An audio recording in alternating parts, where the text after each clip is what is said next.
Welcome to day 2 of Hanuman Sankalp. As usual గానే same timing కి లేసాను. ఒక 5 minutes అటు ఇటు స్నానం చేసేసి ఇల్లంతా క్లీన్ చేసుకొని ఫస్ట్ డే పెట్టినవన్నీ కొంచెం క్లీన్ చేసి ఒక కవర్ లో పెట్టాను. క్లీన్ చేస్తున్నప్పుడు నాకు ఒక చిన్న డౌట్ వచ్చింది.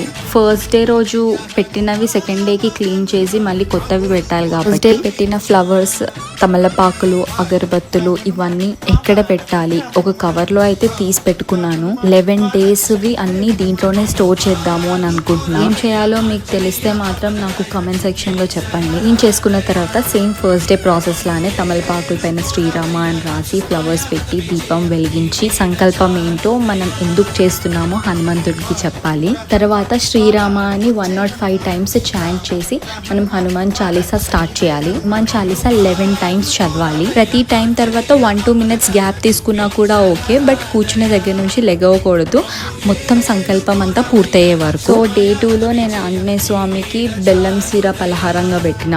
ఆ డే 1 అయితే చాలా పాజిటివ్ గా అండ్ చాలా పీస్ఫుల్ గా అనిపించింది. And we are done with day 2 of Hanuman Sankalp. జై శ్రీరామ్.